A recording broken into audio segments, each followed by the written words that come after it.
Hey there guys, it's Coopgen and we're going to be doing a reading on A Brief History of the Empire, Volume 3. The last one we covered was Volume 2, so if you don't want to get caught behind, go ahead and go back and look at Volume 1 and 2 before you play this one. And if you guys would, throw a like on the button down below, and then maybe even a subscribe if you'd like to see more of these in the future. But thank you guys, I'm going to go ahead and jump into this book, but I appreciate it. A Brief History of the Empire, Part 3, by Stronach Cathars III, Imperial Historian. The first volume of this series told in brief the story of the succession of the first 8 emperors of the Septim dynasty, from Tiber I to Kintira II.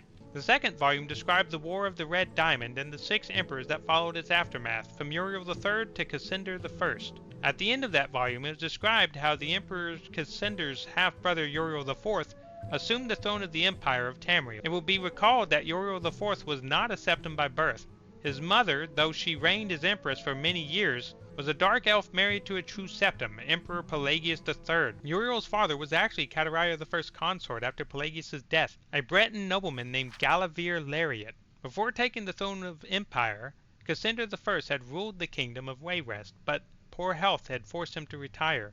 Cassander had no children, so he legally adopted his half-brother Uriel and abdicated the kingdom. 7 years later, Cassander inherited the empire at the death of his mother. 3 years after that, Uriel once again found himself the recipient of Cassander's inheritance. Uriel IV's reign was a long and difficult one. Despite being a legally adopted member of the Septim family, and despite the Lariat family's high position indeed, they were distant cousins of the Septims. Few of the elder council could be persuaded to accept him fully as a blood descendant of Tiber. The council had assumed much responsibility during Catariah I's long reign and Cassander I's short one, and a strong-willed alien monarch like Uriel IV found it impossible to command their unswerving fealty. Time and again the council and emperor were at odds, and time and again the council won the battles.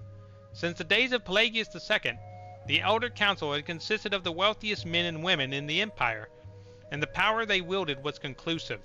The council's last victory over Uriel IV was posthumous.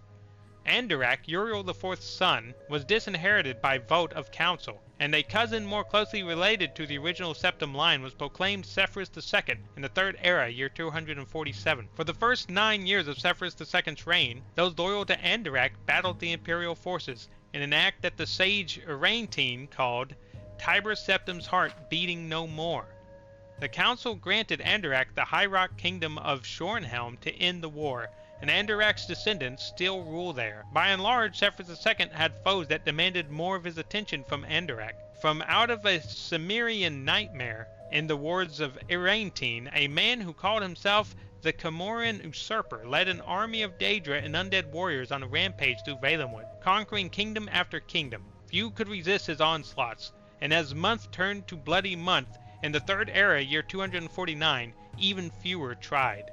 Sepphoris II sent more and more mercenaries into Hammerfell to stop the usurper's northward march, but they were bribed or slaughtered and raised as undead. The story of the Camoran usurpers deserves a book of its own.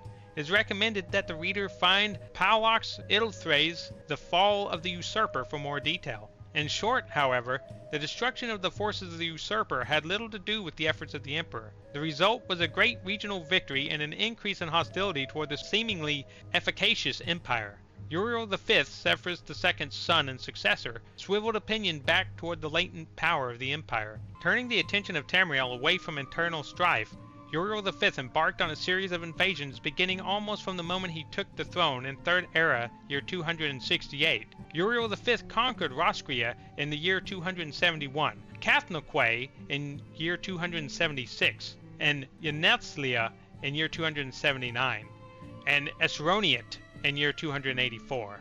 In Third Era, year 288, he embarked on his most ambitious enterprise, the invasion of the continent kingdom of Akavir. This ultimately proved a failure, for 2 years later Uriel V was killed in Akavir on the battlefield of Ionith. Nevertheless, Uriel V holds a reputation second only to Tiber as one of the 2 great warrior emperors of Tamriel. The last 4 emperors, beginning with Uriel V's infant son, are described in the 4th and final volume of this series. So here we see a huge connection to when Pelagius had ousted the council and made them buy their way back in.